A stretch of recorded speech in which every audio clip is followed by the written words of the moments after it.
Hello, everyone. Welcome back to the channel for another episode review. This time we're rapidly approaching the 50th anniversary. It's almost like it's the episode after this, and we're What? rapidly approaching the end of Matt Smith, the episode after that one. Yeah. Um, In Doctor Who. oh well, yeah. For all we I know, hope. at least in Doctor Who. Definitely, his career is still going okay for now. How's the dragon? He's got that to go on Yeah, for the next few has years. the dragon, but then Morbius, Best bit in Morbius, though. He was. That's true. It's not as if you can't blame him for the downfall of that film.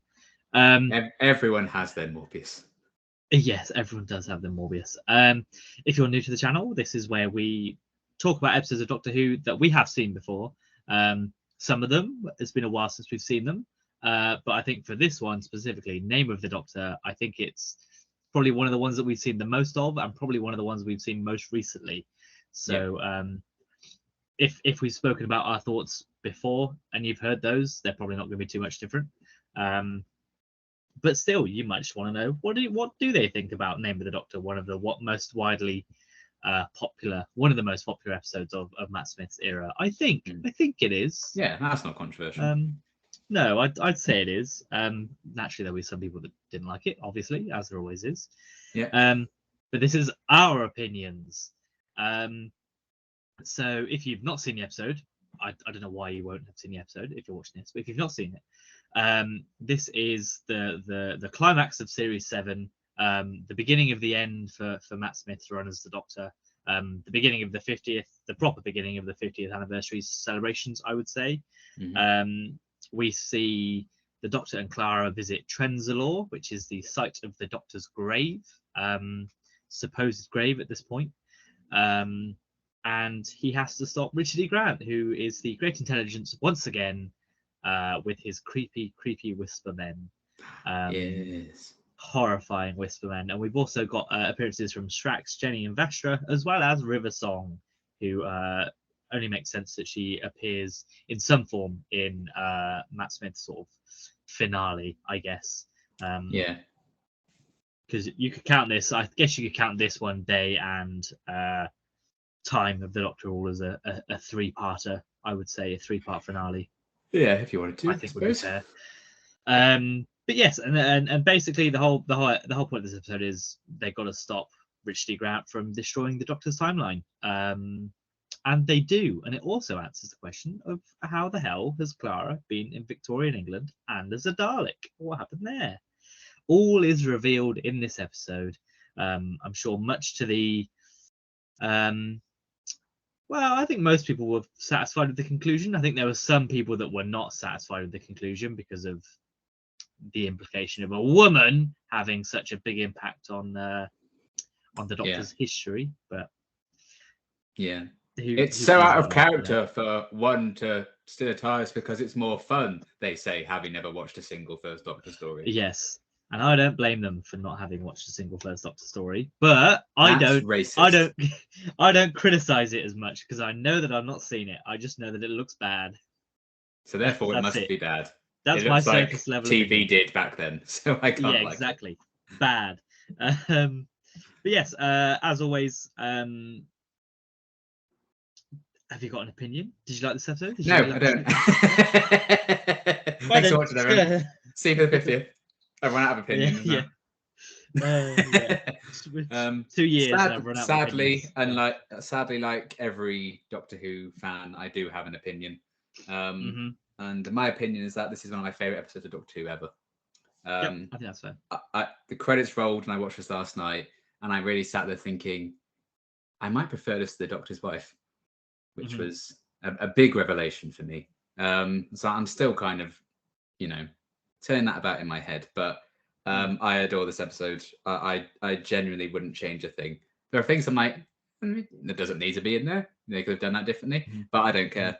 I think what it sets out to do and what it achieves, and how exciting this was, being like, this isn't even the 50th and they're doing this. Like, holy shit. That was great. And I mean, we can talk about specifics later on with like the whole Clara resolution, all that jazz, River, the Paternoster Gang, the Great Intelligence, the Whispermen. yeah, it really is, I think, an amazing finale. Probably my favorite finale we've gotten. I'd have to rewatch Hmm. Pandora Opens Big Bang again, but I think this, because it's only the one episode in a way, I think it is probably Yeah. cleaner. And yeah, I love the vibes of it right from the off, and I don't think it wastes any time just getting down to business. That cliffhanger that at the time was just huge and was everywhere, and like what on earth is going on with Sir John Hurt turning up? Yeah. What the fuck? And yeah, it's just, I think this is Doctor Who firing on all cylinders. I really love the Doctor Who-iness of the story and the characters. And it's also, very much a story in its own right, but also this could easily have been the 50th storyline that they wanted to go down if they so wished. So yeah, I really do think this is one of the best episodes of Doctor Who. I would love it. Yep, I think that's fair. And I think, as you mentioned, sort of with the finale aspect, it definitely does feel like it's the finale of the season and not just like the finale of a few episodes, if that makes sense. Yeah. It does feel like the whole arc is now finally, this is the end point of it. This and sort of continuing into the next episode as well. It was a couple of weeks after this aired when they announced Matt Smith was leaving. So that was like June 1st or something, said at the end of May. And as soon as they announced that, you're like, oh yeah, this really does feel like, we've reached the end point now. Yeah, you can't keep going after he's had sort of this performance in this episode, I think, especially. Yeah. But yes, as always, we have 3 positives and 3 negatives ish. I've definitely got a few more positives this week than negatives. My negatives mean absolutely nothing this week. I'm sorry. That's fair enough. My first positive, which might lay into your positives somewhere, is Matt Smith. Yay! What a man. The 11th Doctor himself. I think it's great, especially considering he doesn't really appear until 10, 15 minutes into the episode. Yeah, he's probably like the first third is basically without him, isn't it? Yeah, I like his introduction to this. I'm having very big deja vu as well, talking about this now. I like his introduction. It's all gone wrong. Yeah, his intro is great. How he sort of, you see the quirky, funny side of him in the start, and that kind of marks the height of how happy he's going to get until he dies. Until it drops down. Yeah. I like how he was fooled by a couple of kids that just wanted to go to the cinema, and he just played right into their hands because he was so naive and thinking that they just wanted to play a game. I think that's hilarious. And then for almost the immediate jump cut to him being depressed on a chair. Oh my God, he's so good in that scene. And he gives he gives a great performance in that, and sort of when he's telling Clara, in the TARDIS as well, what it all means.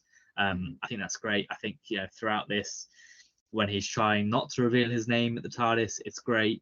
Even when he's like fake dying, well, not fake dying, when he's dying but acting dying, I think that's great. And you see the pain in his sort of voice when he's trying to stop Clara, and then when he sees River as well. I think that's a really good scene, and I think I'll come on to my criticisms of River being in the episode, but I think that scene does sort of. She's a woman.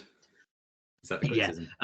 Yeah. But no, I think that scene alone sort of warrants her inclusion. Because I like that how it wraps up, and I think that's a deserved scene. And I guess that scene is really the whole point of why she's in the episode, so they could have that arc sort of end there and not have to worry about it again. So I can forgive it to an extent. It's like because a farewell tour of like major characters, but just across like the next 3 episodes, really, isn't it, for this era? Yeah, pretty much. And yeah, I think Matt Smith is central to it all, and he sells it all. And yeah, he could have very easily, as you mentioned, he knows that he's leaving after this, after these 3, so he could have easily just phoned it in and been like, not that first. I'm just gonna. What are you gonna do? Fine. Leave soon. Well, yeah, exactly. But yeah, I think he's great in this episode, and I'm hoping that will continue over the next couple as well. What's your first positive? Well, Matt Smith was like one of my bonus ones, as he always is. Yeah. But I concur with everything you said, and I just want to add, this time around, it's so obvious he knows River's there. It's one of those things we talked about the last couple of episodes, where rewatching it again, like, takes the glances. Obviously, that's so obvious. And yeah, just the subtleties in his performances are always wonderful. So shout out to Matt as always. But my first positive is the Impossible Girl resolution. Yep, I think Slash, that's fair. I guess the batshittiness of the sequence with all the doctors and stuff like that. You know, just explaining how it all works, seeing it all in action, seeing, you know, why Clara is this impossible girl and the influence that she's had on the Doctor that we didn't even see up till now. You know, any kind of situation in the past where there was a mistaken edit and the Doctor suddenly had his Sonic in hand, even though it'd been knocked out of his hand and stuff like that. But, well, Clara just gave it to him now. It's fine. You know, you can retcon any mistake Doctor Who's ever made. And I think that's a nice thank you to the writers. But yeah, it's easy to explain it away like that now if you wanted to. In the Target novelizations, just re-release every single Target. Yeah, I mean, to be fair, I'm surprised. I'm surprised that Name of the Doctor hasn't had a Target novelization yet. To be fair, it makes the most sense to sort of do it, especially with so many references you could get. Maybe they'll do that eventually. Maybe that's on the cards moving forwards. I wouldn't be surprised given how popular the episode is. I think that would make sense. Yeah. And they've done Day already. You might as well get that to the tune.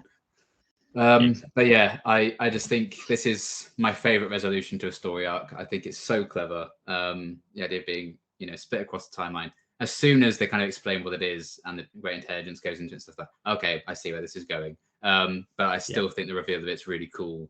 And you know, the Doctor just there crippled on the floor, like begging her not to do it. But you know, she's kind of realizing you've already seen me do all of this, and just that whole sequence of her going through, seeing all these past Doctors. And if you want to know where those clips are from, stay tuned for some fun facts. My God, there's a lot of typing this week.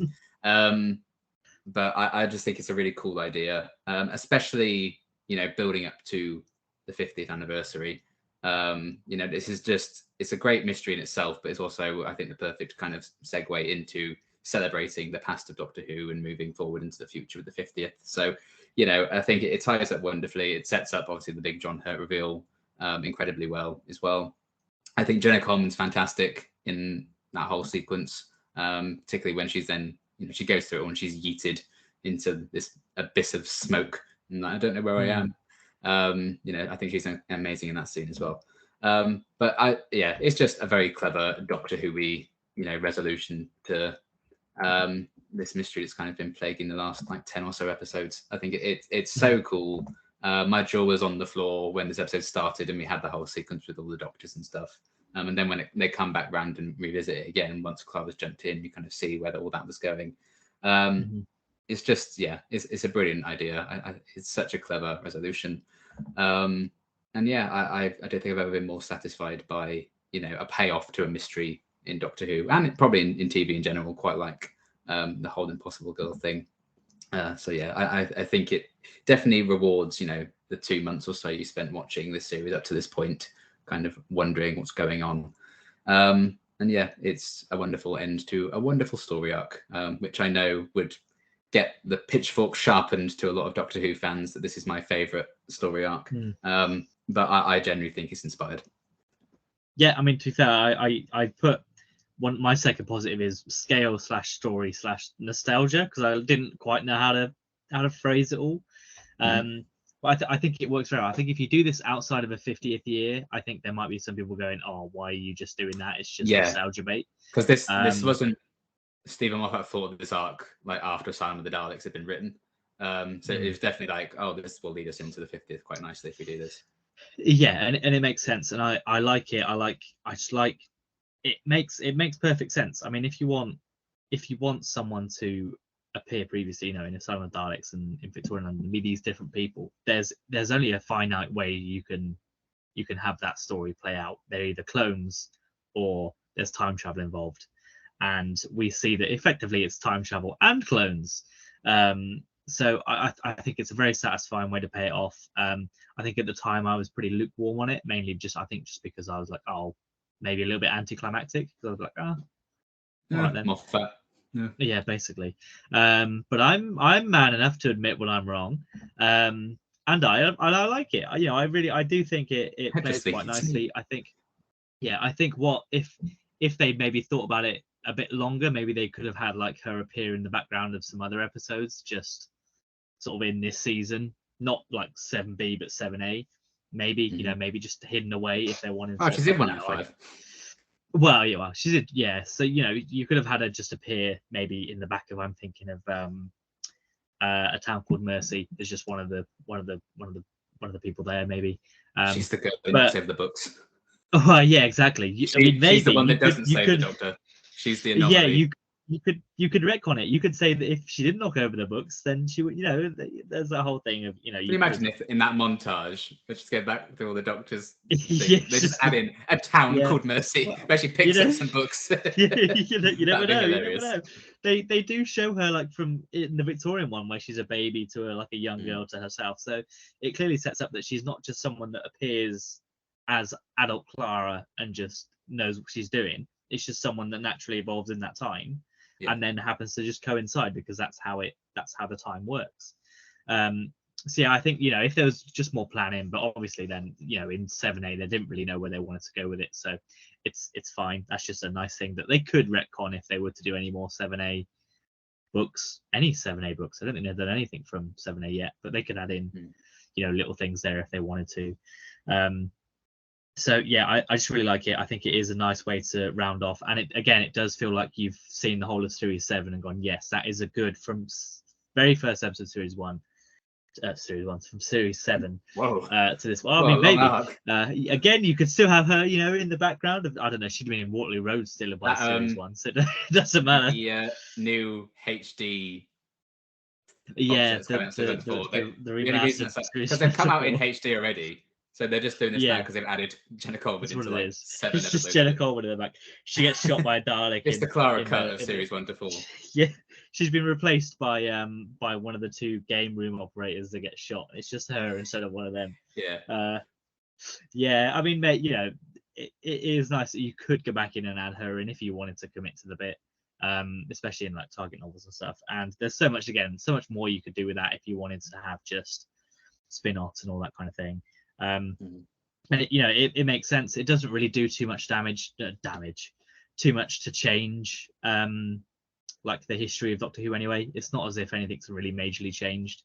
They've not, you know, the Clara storyline at least is not what majorly changes the show in this episode, which is what a lot of people might have thought when they were watching it. They're like, I also think kind of revealing that and then immediately John Hurt is his new Doctor. I think that's probably what left people feeling that, oh, is that it with Clara? Because holy shit, we've got a new Doctor now. Yeah, it moves on like very fast. But you know, again, we'll come on to some things later on, maybe my next positive soon after. But yeah, I think it is a satisfying conclusion. Watching it as we have done, you know, pretty much back to back now, I think it's much better when you can watch it the way we have, rather than sort of, you know, Series 7 episode 1 to now would have been, you know, over a year, if not, you know, a little bit shorter. So yeah, it was a long wait for a lot of people. So I think maybe some people might not have necessarily appreciated the scale of it at the time. But no, I really liked it, and it's hard to argue that it's not one of the sort of the strongest arcs we've had, especially when you consider the whole hybrid arc that we're going to have in Series 9, which maybe tries to do this. It tries to do this again, but I think falters again, having not seen Series 9 for a while. That's true. Yeah, and I've already been on record. Series 9 is one of my favorite series, even despite the hybrid stuff. So maybe I'll love it even more. It could change, but I'm not holding my breath. I think the Series 9 arc is trying to do this again, but slightly failing slightly. Whereas this, I think, is like if you want a perfect example of how to do a story arc and have a good resounding resolution, then this is sort of how it's done. So what's your second positive? Positive. My second is I guess just the tone and the aesthetics of it, I guess, because I think that kind of adds to the tone. It's just depressing and bleak. That's my bag. So you know, the setting of Trenzalore and everything, seeing the planet from above and actually being on it, and all those graves there. I think, you know, production wise, I think this brought to life very, very well. Ironic because it's like a giant graveyard. And then just the imagery of like that giant ass TARDIS is so cool. And you know, the concept of like the big on the inside leaking out when the TARDIS dies. I love that. So just all of that is great, and basically as soon as the Whisper Men kind of properly get involved in the proceedings, everyone gets kidnapped and stuff. From then on, like, oh shit, really is hitting the fan here. And I don't think it ever really loses that. I think I like that the stakes are still as high as like an alien invasion, or the whole universe is collapsing in on itself. But it still feels like a very personal thing as well. And a lot of that comes down to just the tone and treating it as seriously as it should be taken, so that the audience can as well. But everything about it, just how miserable Trenzalore is, and then just that light of like the Doctor's time stream and stuff in his grave, how that shines around, all that jazz. It's just one of those ones that I just, in an odd way, I'm always in the mood for like an episode kind of like this. It's kind of like you're always going to be in the mood to watch Boomtown, just because of how silly and quirky and great how it is. great it is. That's what I just said. Yeah. No, you always. I was just getting in there to make sure it was on record. All right. Yeah. We know you like Boomtown, Connor. And I'm always going to be in the mood to watch episodes like this as well, because it helps that the episode itself is just very, very good and done very well. Like Boomtown, for instance. I love that we're comparing these two like that. But it's just, there's something about it that they really hit the nail on the head. I think, the tone of the script, and then that's carried through into the direction of it and the soundtrack and the visuals, all of it. I think, it's very cohesive. There's nothing kind of like, end of Crimson Horror-esque scene where it's suddenly like, oh, the kids are here to ruin it right at the end.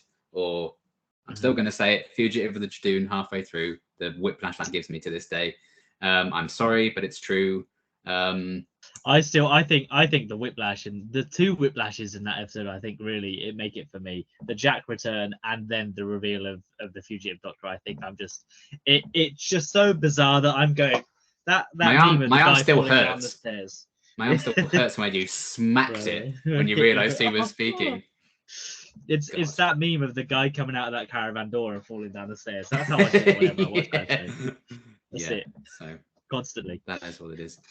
But I just think the tone and everything of this episode is very much my vibe. So I'm all for that. Yeah, I think that's fair enough. It's hard to disagree, and I think it helps as well when you see Trenzalore again in a couple of episodes' time, and you see what it's like there, and then what it could become. Because I don't know if it does end up becoming that now that the Doctor doesn't actually die on, spoiler alert, Trenzalore.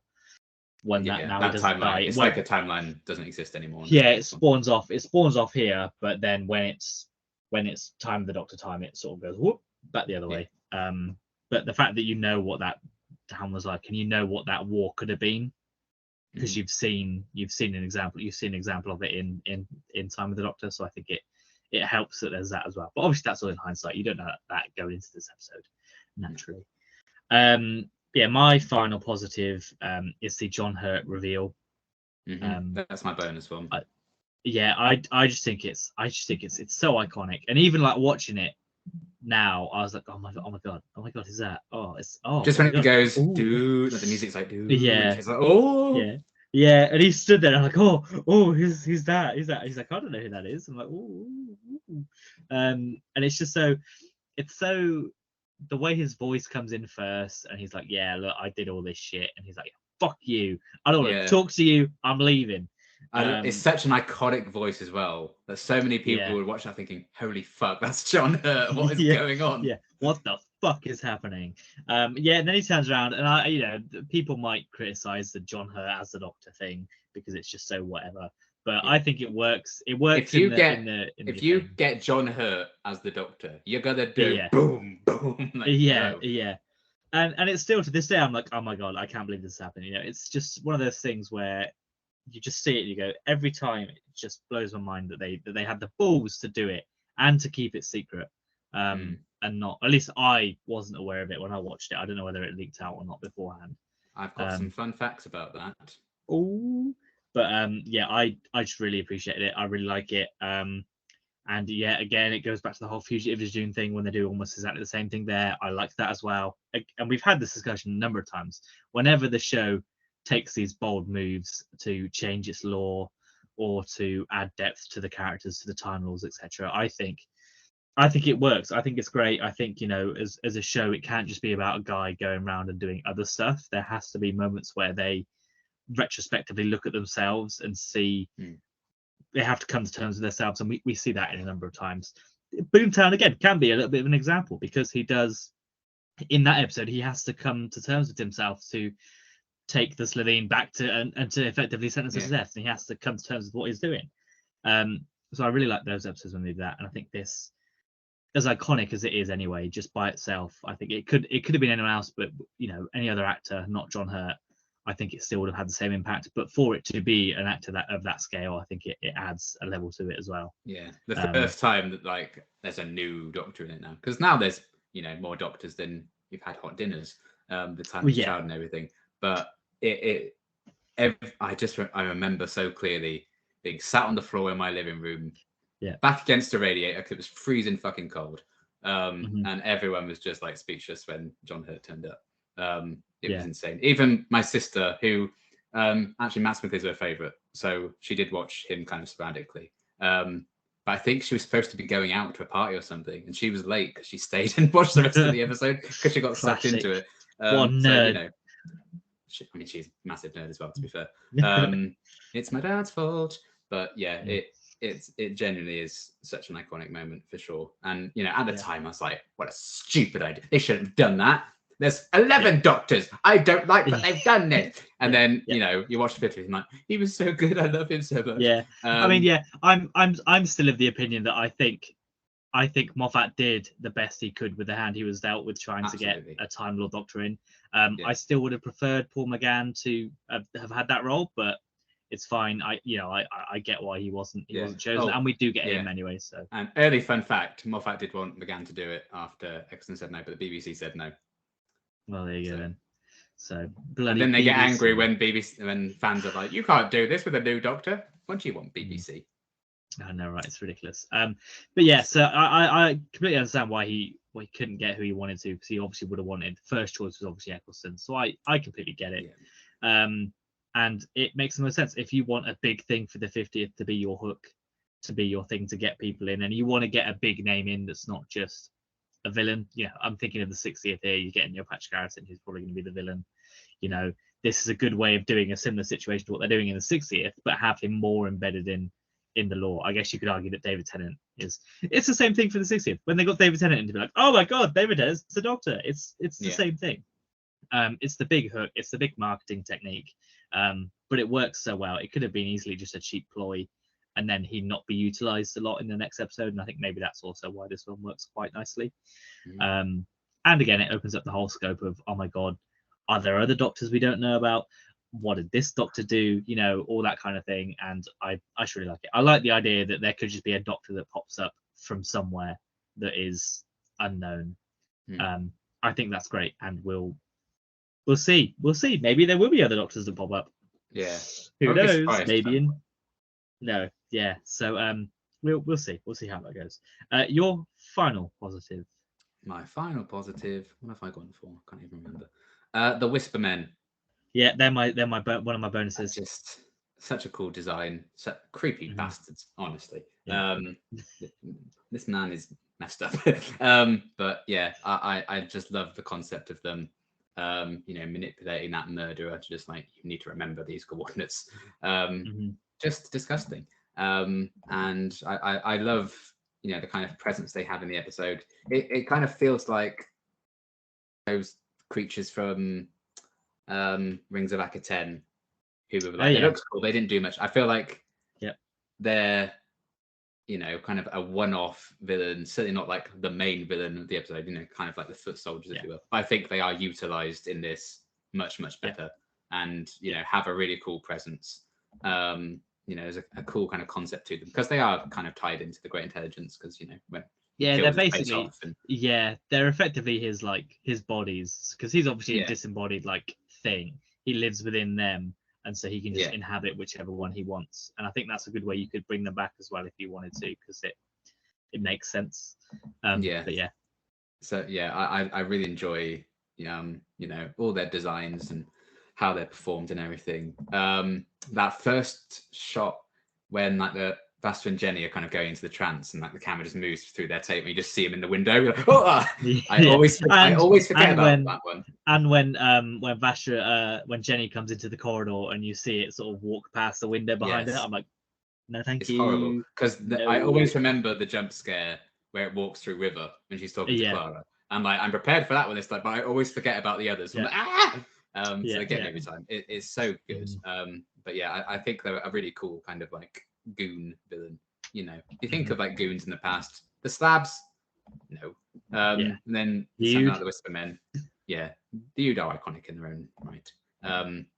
And yeah, I love these creepy little fucks. I think they're really cool, and again, they kind of add into like the tone of the episode. I think they certainly add to the aesthetics of it all, the bleakness of it all. You know, just like these faceless, like pale fucks, disgusting, but they're so cool. They're really creepy, and yeah, there's a weird kind. I guess that's just the Great Intelligence, this whole deal, but that's just a nerving kind of elegance and grace to them, like when they're just casually shoving their arms into everyone's hearts to get them to stop. Just quite gross, really. But a really cool kind of one-off creation. I wouldn't mind seeing them again. I wouldn't mind a Tycho novelization really delving into that lore. They're really good in the Name of the Doctor prequel minisode as well. Clarence and the Whispermen. So yeah, creepy. I love them, and I think they just add again to kind of the memorableness, if that's a word, of the episode. I think in the sea of the Clara reveal and seeing all these past Doctors and the Great Intelligence and River showing up, the Paternoster gang showing up, John Hurt showing up as a new Doctor now suddenly. The fact that I think there is still a place that people remember these guys when they think of this episode is testament to, I think, how well they're kind of done. Yeah, I think that's fair enough. It's hard to disagree. I think they're used very well. They're used pretty sparingly as well, and they're not stopped. They're not. The Doctor doesn't stop them. They effectively win as well, which is the other creepy thing. Is there's no way that we know that we could stop these people. Can they be? You see Strax, chop at one of them, you just go straight through him, and he seals it up. So you've got no idea how you can stop him. So I think that adds to the element of sort of scariness about it.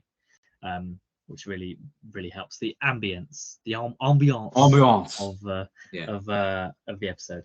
A few bonus positives from me. Strax, obviously. I can't believe I used to find Strax annoying. I really loved him this time around. Right? He's great. He's so good. From his first scene where he's fighting the guy in Glasgow, and he's like, you might want to use this. This could take a while. It might take up straight away. The first thing. It's so good. Great. Do not divulge on military secrets. I love it. That and where he's getting his heart going. He's like, I think I've got him rattled. It's like, buddy, you're struggling bad. I think it's super effective in this one as well when he does go bad again, and you kind of see what he would have been like, Strax, my boy. So yeah, exactly. He's been such like a wholesome, somewhat presence throughout the whole thing that when he turns evil, you're like, oh shit, things are really getting bad. And then even when the Doctor and River kiss and it sort of turns around, it's like, and he's there, like the look he gives, I'm like, especially again with all the prosthetics and all the makeup he's got to deliver a sort of a look that you're like, what he's thinking. I think is a big credit to Dan Starkey and the makeup designers. I love him. I'm gutted that we're only going to see him one more time, and then that'll be it. But I'm hoping that he'll make a grand triumphant return in the future, maybe. In the 60th. That's my dream. Yeah, that would be nice. Richard E. Grant is another one of mine as well. I think he was very good in this, probably better than the Snowmen, definitely better than Bells St. John. He was more menacing, more creepy. The way he sort of like grabs like the Doctor's face as well. I'm like, this is a guy that's like, I'm winning this and you're not stopping me. And I'm like, oh god.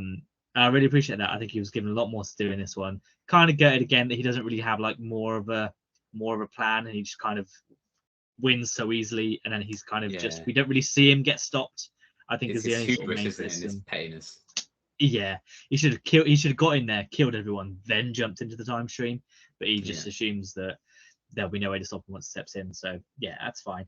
And then the other sort of final one for me is the opening sequence as well.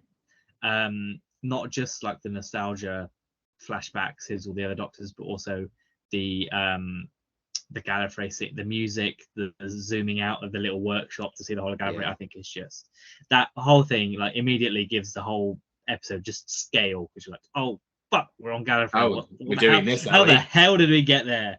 Yeah. And I appreciate the new, because they obviously want to show off all the work they've done for the Time War stuff for the 50th. Like, how else can we make the most out of this money we spent for these set designs? And it's done very well. And I love the music. I like that they stuck with the sort of Gallifreyan theme from series 3, because I think it's become synonymous with Gallifrey now, and I think it would be a struggle to change it. Which maybe is why they brought Moffat back for the 60th. If there's going to be more Time Lord stuff, maybe they kind of brought Moffat back for the 60th. Oh shit! Oh, whoopsie! I Murray Gold back for the 60th. However, on a side note, there is rumors that Moffat might be returning again, because in the latest Doctor Who magazine, they were like, "Oh, one of our new writers, or one of our writers for the new episodes was joining from the other side of the world or something." And on that same date, Moffat posted it like somewhere else, and they're like, "Oh, he's Don't tempt me, Frodo." But anyway, but yeah, that whole opening was also excellent, and it goes into the whole, oh my god, what on earth is going on? So really appreciate it. Any other positives from yourself? I thought the pacing was really good. Doesn't really slow down. I love all of that. And we will, I guess, talk about River's inclusion in a minute. But I do like the kind of closure it does give. Yeah. And again, knowing retroactively that Matt Smith is leaving in 2 episodes, and there's not really, I guess, any room for her, certainly in the 50th. No. I do like that such a major character in his era does come back for like one final go, and gets like kind of a nice goodbye. I do think the idea of exploring River post library, I do think that is interesting. Yeah. And I do like that, and it is fun seeing her interact with like Vastra and Jenny and Clara and all that. Pairing River off with different characters, I think, is fun to see. So I liked how that all works. Iconic Strax line, the gigantic head, anticipating her arrival. What a man. So I do like the kind of closure, and like, saying goodbye, sweetie, is like the kind of ending to her journey, certainly with Matt Smith. I mean, we only see her on screen one more time anyway after this, but yeah. And we'll get there in about a year. Something like that. But yeah, I do like that kind of whole closure. I think it's a very well acted scene between Matt and Alex. Yeah. That little goodbye scene. So it was fun. And again, I do think the idea of her knowing the Doctor's name so she could open up the tomb and everything, I think that inclusion, so we're not even, the audience, I think a lot of people were kind of panicking when the title was revealed for this episode, like, they can't reveal the Doctor's name, it's pure, it's a mystery. And obviously the title, the name of the Doctor, is more so in context with the John Hurt reveal rather than anything else, which I like. So I think her kind of inclusion for that is great. And she's a very popular character, so of course they're going to bring her back. So yeah, I do like the kind of post library end to that journey, because this was originally going to be her last appearance. Then Rusty Davies was like, you have to have an episode with Capaldi and River. So he's like, okay, let's do that then. Fine, I will. So here we are. So I think it would have been a nice kind of farewell to her, and I think it technically still is in terms of her chronology. So I like it, and we'll talk a bit more about it in a minute. Yeah, that's fair. So yeah, speaking of talking a bit more, we must speak of the negatives now. I don't really have too many sort of major ones. My sort of first one, I'm just not sure where they're supposed to be at the end of the episode. Because obviously they're like, you're in my time stream, but all we've seen of the time stream so far is, visiting moments of his life. So I'm not sure where this place is supposed to be. I don't know whether Yeah. it's supposed to be like the Doctor's consciousness or if it's some like weird soul plane. Maybe it's the Edge. You know, you I can think kind it's of. like it's some kind of abstract concept, isn't it? Yeah, but I mean, I don't think it's explained as much, and I don't think it helps that it's effectively the Trenzalore set with different lighting. I don't think Yeah. it helps from that level. But now that we've had the Guardians of the Edge, you can kind of maybe say, oh, it's just part of that realm that exists.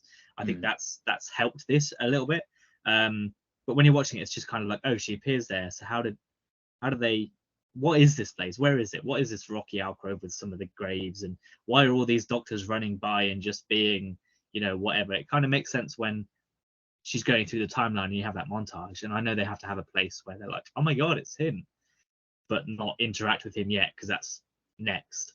But I think they could have done a bit more to maybe just differentiate it from the rest of the episode. Maybe just have it be in like, I don't know, just some other room, some other place that didn't look like Trenzalore, which effectively it was.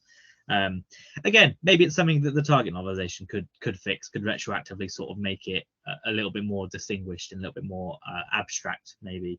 But it definitely confuses me a little bit, and it might play into one of the criticisms I'll have for the 50th is, how do they get out of there? Where's the exit point? If they just had at the end of this maybe just another little time stream that they go whoop and they just jump back out again, I think that could have been.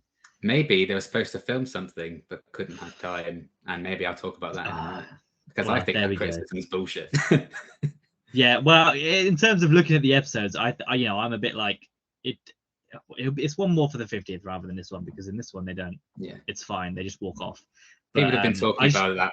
People have been talking about it for 10 years, even though they explain why in Doctor Who magazine that came out after this episode aired. But I know, but when a lot of people only watch the episodes, and especially when some of the Doctor Who magazines can be quite difficult to track down, especially with the comics if they're not produced in any of the compendiums afterwards, it can be a little bit tricky.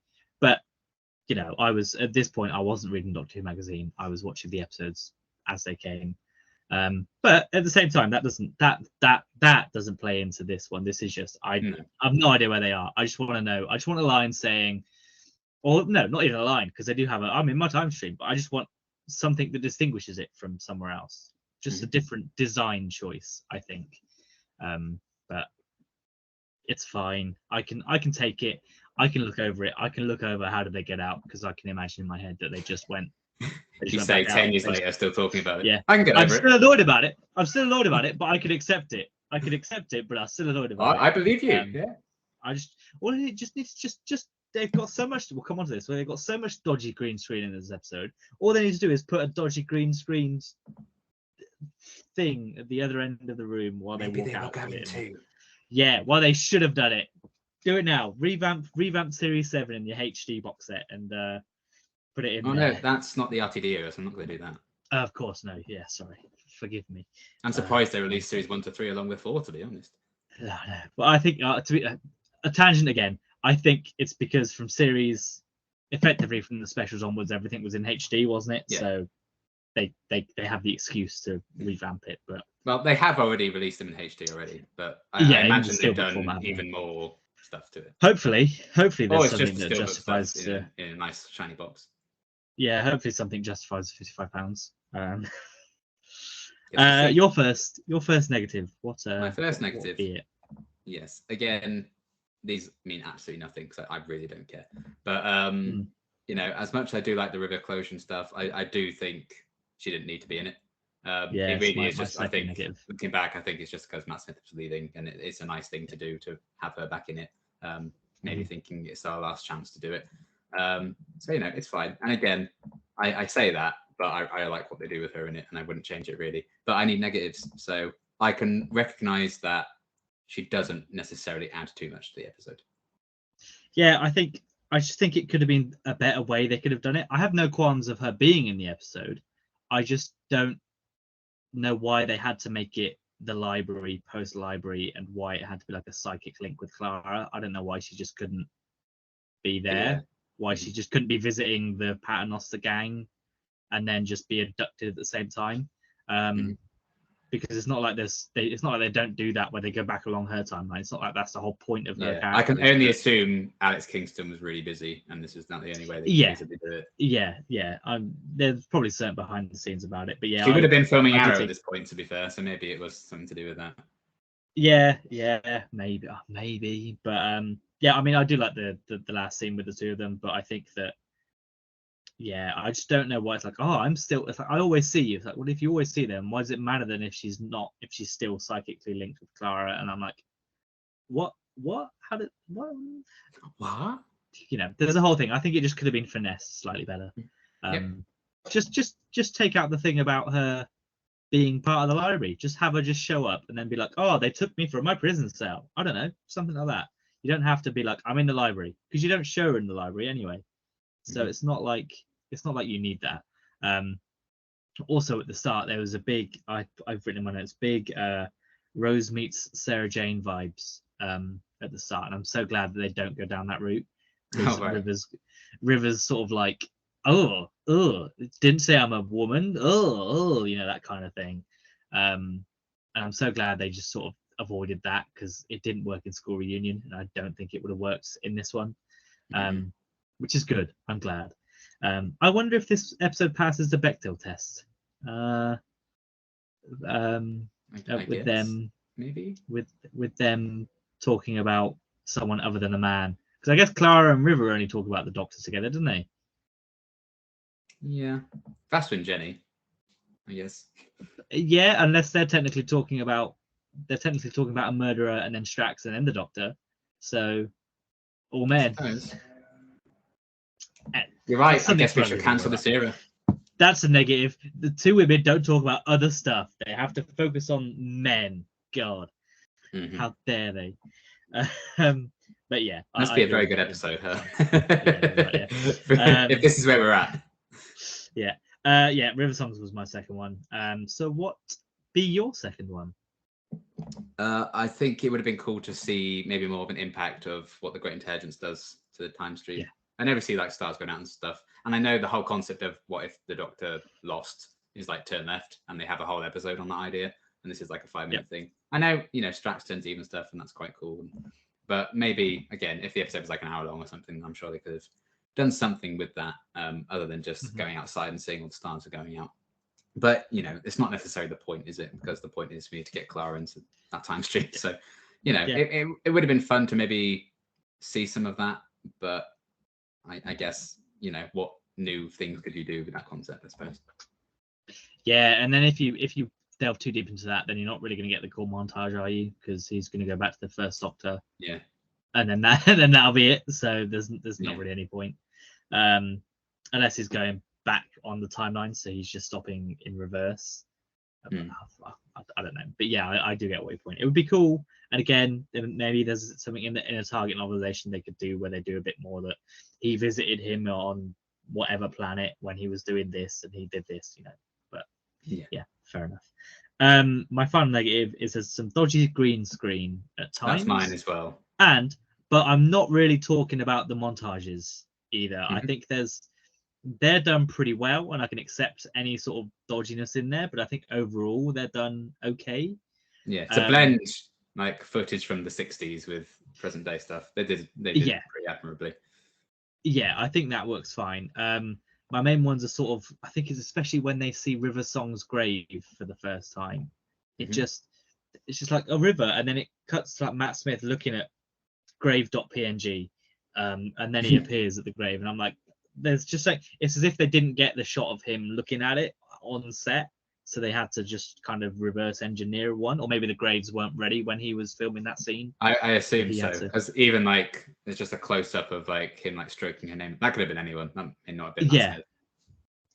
So I think that's one of the sort of my main criticisms. Most of the other stuff's fine, but yeah, it's just sometimes it just doesn't necessarily work as well. But to the episode's credit, a lot of the stuff in this is practical effect anyway. You know, all the TARDIS, the graveyards, all the rooms. Jenna Coleman and Richard Grant can just do that. Yeah, exactly. They can just jump into time streams. So saves them a lot of money. It was really good casting.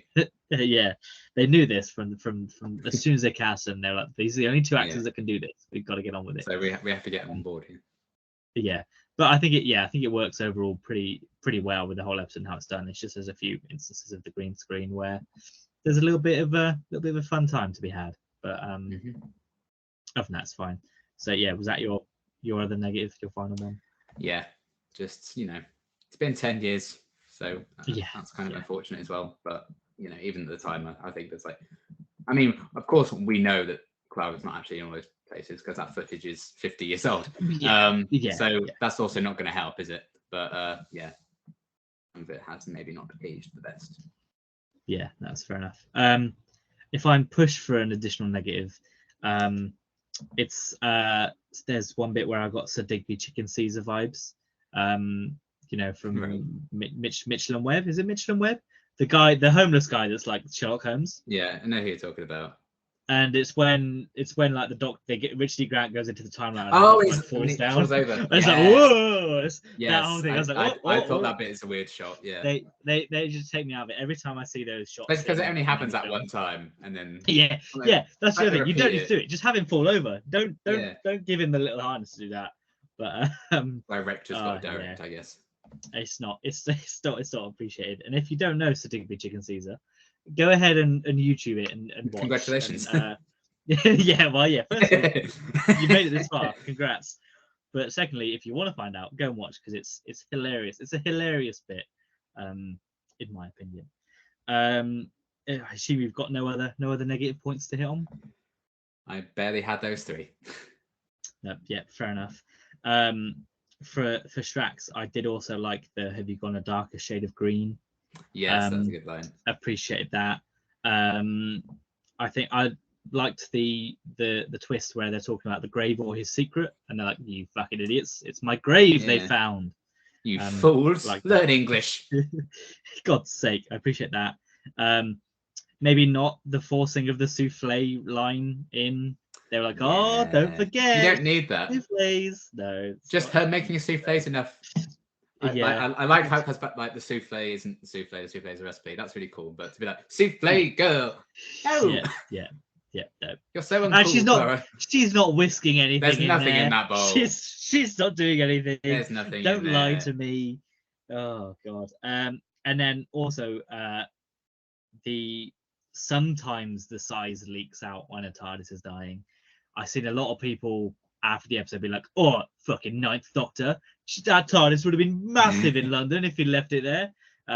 Wrong. It might not have leaked out because he said sometimes it happens. Yeah. So, thank you. It might not have happened. Shut up, idiots. God. Attention. Yeah. Any fun facts for this episode? I think you might have a few. I do have a few. A page and a half, in fact. So buckle up, kids. Unbuckle. Okie dokie. My shoe. The doctor saying he hoped he'd retire and take up beekeeping was a reference to what Sherlock Holmes did when he retired. Obviously, we know. I was kind of a fan of Sherlock Holmes. I don't know if you were aware. No, he will never write anything to do with Sherlock. He's never mentioned it, but it's obscure facts. At the time, this story held the record for the most incarnations of the Doctor portrayed in a single episode, but shockingly was broken with the very next episode, The Day of the Doctor, when all those fuckers show up. As revealed in Doctor Who magazine number 469, the 11th Doctor was originally supposed to be seen carrying Clara out of his time stream as the episode ends, but could not be shot due to a knee injury Matt Smith had at the time. When I read that and looked that up, and I watched the episode, you can see he's in so much pain. I'm like, really? No. That's why he was crying. That's why he was crying at the start of the episode. Yeah. He had a bad knee. Yeah. He's like, in pain. As soon as he said action, he went, ugh! And then he's like, yes, the performance of my career. It's as simple as they just walk out. And people will take that to their graves and be annoyed about it for some reason. Hey, look, if they put it in the Target novelization, then I'll be happy. That'll be my limit. I'll accept it when it's in the Target novelization. I'll accept it then. That's it. Right. That's my challenge, BBC. Okay. Convince me. I'm me sure specifically. You will. Me alone. Me and these annoying people on Twitter 10 years later. Yeah, exactly. Dear. if that's how annoyed people still are after 10 years, imagine how long the Timeless Child stuff is still going to be going I on mean, if you think about, you know, I'm going to be quoting the cliffhanger from Flux where she just runs away. It's big. It's the same vibe. It's the same for. thing. Iconic. You know, it's just whoa. Oh, always. Waiting a whole week for her to go, whoa. Whoa. Amazing. I kind of appreciate it, but God, it's just the best worst Those resolution the ever. cliffhangers. It's just terrible. God. Clara was seen integrated into the following stories: the Aztecs with the First Doctor, the Five Doctors with the Second and Third Doctor, the Invasion of Time with the Fourth Doctor, Arc of Infinity with the Fifth Doctor, Dragonfire with the Seventh Doctor, and Silence in the Library / Forest of the Dead with the 10th Doctor. Oh, nice. When the Great Intelligence enters the Doctor's timeline, some additional shots are added to the sequence. The First Doctor examining a seal in the Aztecs, and a shot of their former henchman, the robot Yeti, in the Web of Fear. Makes sense with the Great Intelligence. Yeah. The audio of the First Doctor saying, "What is it? What do you want?" is taken from the Web Planet for all you fact fans out there desperate to find Nice. it. This is the first time the Doctor is seen on screen prior to stealing the TARDIS. It's also the first time the TARDIS is seen in its default form. I think they do that very well, because I wouldn't watching it, I'd have thought, oh, that's from the 60s. I wouldn't have assumed that was newly put together. Yeah. But I guess that also raises questions as, did they do that with the permission of his family, his estate, or was it the first instance of bringing dead actors back alive to do new acting? Yeah, they'll never bring the First Doctor back in a new way. I mean, they did that in the Five. No, but at least at least they recast him in that, so that's a little bit better. That's just bringing the character back, but they brought back the actor, the footage, for this one. Yeah, I suppose when it's like pre-existing footage, they can kind of, there's probably a loophole in a contract somewhere, isn't there? They could get away with, sadly. Well, I mean, arguably they probably didn't have that in the contract in the 60s, so they probably got free rein on everything he did. So it probably wasn't even. Yeah, he probably signed all that away when he got the part, I suppose. Yeah. Oh, William. I mean, he was also. That's why you should. I'm not going to be too mad. That's why you should have a union, guys. Have a union, and then you can stop these kind of things from happening. Yes, please do. This is the second revived series finale to not feature a Dalek. Yay! They're in the next two, so enjoy it, folks. Oh God, because the next series finale after this is Cybermen, isn't it? So we're all right. In the next 4 episodes, the Daleks in 3 of them, because obviously Into the Dalek is episode 2 of series 8 as well. God. We've got a lot of Daleks coming up. Get used to them. Oh God! This is why we have 8 months gap in between series. Yeah, and then you think it's fine. There's nothing to worry about. You go through the whole of series 8, and then all of a sudden, bam! Series 9, Daleks again. Oh my God! Is there a contract or something? No, they just make a lot of money. That's true. This is the first episode to use colorized footage of black and white episodes originally filmed in the 1960s. Nice. The original broadcast of the episode ended with the message "to be continued" November 23rd. Streaming services tend to keep this text, while most home releases shorten it to just "to be continued." Yeah, BBC iPlayer has November 23rd. It did have that on iPlayer, yeah. This is the first finale of the revival to be primarily set on a different planet. So there you go. Oh, bloody Earth. This is the only series finale prior to the Chibnall era to not be immediately followed by a Christmas special. Also true. While John Hurt's casting in the 50th anniversary special had been announced, though his role not revealed, obviously, his appearance in this story was kept under wraps until broadcast. The cameo was filmed during production on the Day of the Doctor. They're doing great work on TARDIS Wiki there, coming up with that one. Clara is heard saying, "I don't know where I am," multiple times when in the Doctor's time stream. She'd previously said this when taken by a spoonhead in the Bells of St. John, and as Oswin when she was being converted into a Dalek. That's fun, isn't it? Gross. It's lovely. Don't you just love that? Horrible repeating trauma. I love it. Dialogue heard leaking from the time stream was as follows. The First Doctor asking, "Have you ever thought what it's like to be wanderers in the 4th dimension?" to Ian and Barbara for An Unearthly Child. The 6th Doctor saying, "Daleks, Sontarans, Cybermen, they're still in the nursery compared to us, to the Time Lords in The Trial of the Time Lord." The 2nd Doctor saying, "There are some corners of the universe that have been bred the most terrible things," from the Moon Base.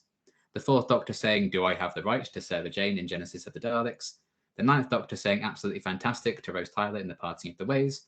The 10th Doctor presenting himself, the iconic constellation, Custover's speech from Voyage of the Damned. The Fifth Doctor saying, "So you see," from the Caves of Androzani. The 11th Doctor saying, "Hello, Stonehenge," from the Pandora Book opens. And God, it finally, really. the Third Doctor saying, "It was the daisiest daisy I'd ever seen," to Joe Grant in The Time Monster, which is where the Blossom is Blossom line from Jodie's Regeneration speech come from. It's a reference to that. They really shortchanged the Fifth Doctor in that, didn't they? God, I think he got the worst of the bunch. God. The Fifth Doctor. Who needs him? That wet blanket. I say that, but he's one of my favourite classic Doctors. But yeah. God.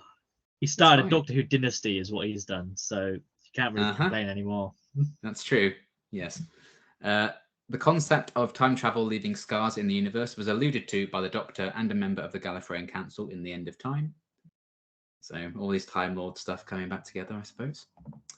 The Great Intelligence notes the Doctor has been blood-soaked many times, referencing the Cigarettes leader in the Christmas Invasion, Solomon from Dinosaurs on a Spaceship, and the Valiard, an amalgamation of the Doctor's darkest selves, somewhere between his 12th and final regeneration, who appeared in The Trial of the Time Lord. Spoilers. John Hurt's unidentified incarnation of the Doctor is the first on-screen Doctor to sport facial hair. It's true. Oh, okay. Should have stuck with it, Jodie, cowards. I mean, I guess officially, because Matt Smith had the big beard in. Yeah, but as like the default look, I think is what they. Yeah. I would assume so. Pedantic. Come on, Thomas Wiki, get on with it. Come on, make that clarification, please.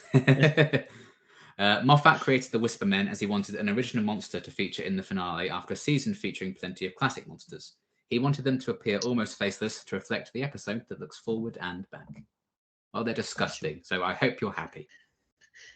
What a sad little life, Moffat. What a sad little life, Steve. Take your Whisper Men and get off my property. Ruined my finale completely. Sorry to anyone who's not British, who doesn't understand a word we're saying. This is one of the few stories to have tie-in minisodes released before and after the episode's broadcast. Prior to the episode was He Said, She Said, where the Doctor and Clara monologue about how little they know about each other. Clarence and the Whisper Men, where the Whisper Men terrify Clarence into memorizing a set of coordinates. And then finally 2 Strax field reports, where Strax reports to the Sontarans about an upcoming battle concerning the Doctor's greatest secret and a glorious day full of death to come. A 3rd field report was released after the episode, with Strax discussing the Doctor's secret incarnation, noting he had the appearance of a worrier. I'm a worrier too. I worry about everything. Then, finally, God, I dread the day of the Doctor fun facts. Fucking hell. A week before the episode aired, 210 fans mistakenly received their pre-orders of the Series 7 Part 2 box set early. The BBC implored them to keep the finale a secret until broadcast, a venture which proved successful. The fans were all sent an exclusive video interview with the cast of The Day of the Doctor as a thank you. Nice, great, good for them. Good I'd be for pretty her. pissed if that's all I received. I'm like, come on, man. I mean, I want to meet them. I want to meet them for this. They don't earn anything. They don't earn anything. They're not entitled to anything. Yeah.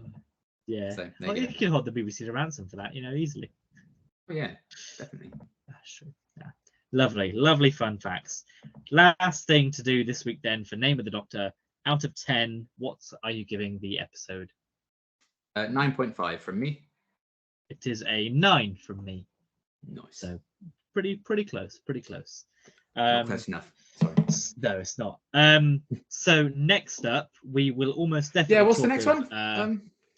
It's Night of the Doctor. Night of the Doctor is next. Oh, who cares about Paul McGann? Me. He's rubbish. He was only in one. If he's such a good Doctor, why has he only got one story, Connor? I don't know. It's unruly. America, it's 2 now, thank you. It's 2. It's 2. Oh, no, it's about 2000 if you count Big Finish. That's true, yeah. All the comics and books. He's got more stories than any Doctor if you count Big Finish. Yeah. But we'll probably do something for Night of the Doctor. And it won't be as long as the whole episode review because it's 8 minutes long. Well, that's the challenge, isn't it? Oh, exactly. Could you imagine? We could stretch that easily. So we'll probably think on that. But then the next big episode, obviously, is the 50th anniversary Day of the Doctor, which we'll hopefully produce soon. Obviously, it's quite nice because it'll probably come out around 3 months before the 60th anniversary comes out. So madness that's long, but yeah, obviously Day of the Doctor return of David Tennant as the 10th Doctor, John Hurt as the War Doctor, the Time War, the Daleks, the big 50th celebration. What do you remember about the episode, and what are you expecting? I remember a lot because we watched it at yours like 2 months ago. Yeah, we did. So yeah, I love it. I think it's an incredible achievement. I think to, you know, give a cohesive story celebrating 50 years of Doctor Who, and also, you know, setting up some future arcs as well in 75 minutes. I imagine that's no easy feat. I can't imagine the pressure of having to write an anniversary special. So good fucking luck, Russell. You had to write 3 of the fuckers. That's why he did 3. He was like, I can't do it in 1. I'm doing it in 3. Thank you. See you Yeah. later. I saw what happened to the other guy. I'm not doing that again. Yeah, don't make me do a series the same year. I'll just do the 3 specials and then a Christmas special, please. So yeah, we'll see how that one unfolds in a few months. But yeah, I think, you know, the hype was kind of unreal building up to this. You know, they had like fan conventions and all sorts of shit going down. Shows, specials. Yeah, we had obviously the reveal of time. Peter Capaldi as the Doctor in Yeah, live yes. show. The Let's not forget iconic about that. live show. Generally, Oh, the best half an hour of television I think ever broadcast. I think we can all agree. Yeah. The One Direction the after party event. Yeah, I never watched that because I was like, that sounds cringe, and I'm glad I didn't, based on clips I've seen from it. Why would you do it? Why was it One Direction Day at the same time? No way. No wonder they broke up soon after that. That's what you deserve. Come at me, Directioners.